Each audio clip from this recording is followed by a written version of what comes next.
পূজা নামটা যদি বাদও হয়ে যায় আমার আমার কোনো কিছু হবে না, আই ডোন্ট মাইন্ড। দম মানে ব্লকবাস্টার হওয়া থেকে কেউ বাধা দিতে পারবে না। স্বামীর প্রতি ভালোবাসা থাকা দরকার প্রত্যেকটা স্ত্রীর। সুপ্রিয় দর্শক, সবাইকে স্বাগত জানাচ্ছি সময়ের গল্পে। আজকে আমার সাথে একজন বিশেষ অতিথি, দমের নায়িকা রানী।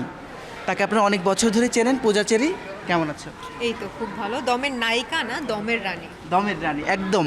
এবং রানীকে যেভাবে দর্শক পছন্দ করছে, পূজা মনে হয় বাদ হয়ে যাবে নাকি কদিন পরে, নাকি থাকবে?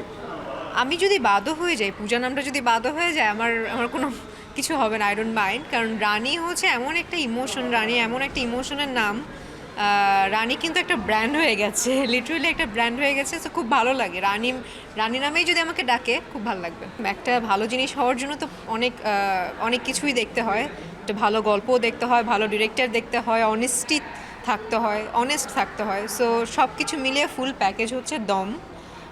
এর কারণে আসলে রানীর মতন একটা ক্যারেক্টার দেখতে পেরেছি, নূরের মতন একটা ক্যারেক্টার দেখতে পেরেছি। সো ফুল প্যাকেজ অবশ্যই থাকতে হবে। ক্লোজ আপে এখন আছে জিঙ্ক ফ্রেশ টেকনোলজি, যা জীবাণুর সাথে লড়াই করে দেয় সতেজ নিঃশ্বাস 18 ঘন্টা পর্যন্ত।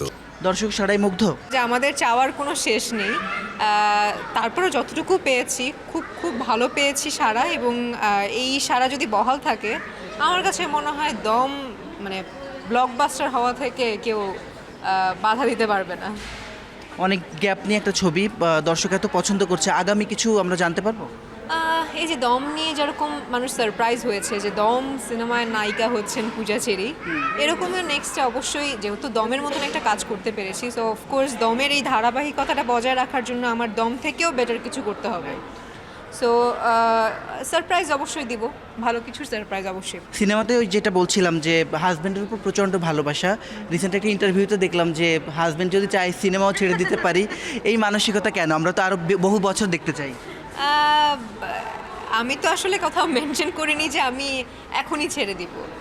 সময় বলে দেবে, সময় আসলে মানুষকে অনেক কিছু চেঞ্জ করে দেয়, অনেক কিছু বদলে দেয়।